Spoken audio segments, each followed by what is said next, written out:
Martial alliance का leader एक खतरनाक हत्यारे के निशाने पर था। ठीक उसी निर्णायक पल में आधुनिक समय का एक नौजवान अचानक समय की दरार से गुजरकर प्राचीन युग में आ गिरा। वह आसमान से सीधे उसी जगह गिरा जहां हत्यारा वार करने वाला था और टक्कर इतनी जबरदस्त थी कि हत्यारा वहीं ढेर हो गया। घटना से स्तब्ध लीडर ने इसे भाग्य का संकेत माना। उसने अपने 100 सालों की साधना से अर्जित सारी आंतरिक शक्ति उस नौजवान को सौंप दी और पद भी त्याग दिया। शक्ति का हस्तांतरण होते ही वह हवा में विलीन हो गया। नौजवान अभी भी समझ नहीं पा रहा था कि उसके साथ क्या हुआ है। उसे यह भी पता नहीं था कि वह अब अलायंस का नया प्रमुख है और लगभग अजेय भी। जल्द ही उसे खबर मिली कि उसे मशहूर माउंट हुआ टूर्नामेंट में हिस्सा लेना होगा। वह घबरा गया। उसे लड़ना तो दूर, असली मार्शल आर्ट भी नहीं आती थी। उसके पास बस आत्मरक्षा के लिए एक साधारण इलेक्ट्रिक स्टाफ था। डर के मारे उसने रात में दीवार फांदकर भागने का फैसला किया, लेकिन ऊपर पहुंचते ही उसका सामना एक मार्शल आर्ट्स विशेषज्ञ युवती से हो गया। उसने उसे तुरंत पहचान लिया। नए लीडर के रूप में वह उसे परखना चाहती थी। नौजवान के पास पीछे हटने का रास्ता नहीं था। उसने हड़बड़ी में अपना इलेक्ट्रिक स्टाफ आगे कर दिया। किस्मत से युवती का धातु का हथियार बिजली की तरफ खींच गया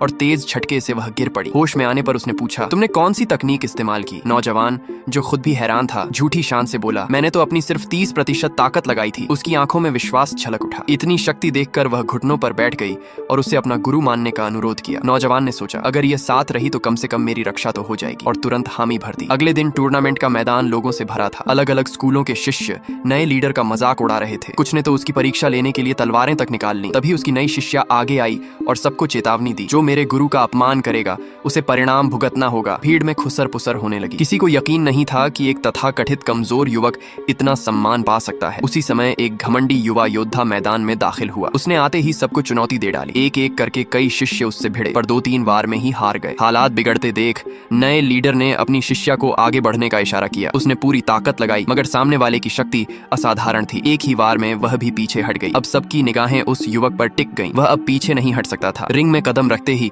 उसने भीतर की ऊर्जा को महसूस करने की कोशिश की। अचानक आसमान में बादल गरजने लगे, जैसे प्रकृति उसकी शक्ति का जवाब दे रही हो। घमंडी योद्धा ने आखिरी वार के लिए छलांग लगाई। युवक ने सहज भाव से अपना हाथ आगे बढ़ाया और एक अदृश्य ऊर्जा तरंग फैल गई। टक्कर इतनी प्रचंड थी कि प्रतिद्वंद्वी दूर जा गिरा। मैदान में सन्नाटा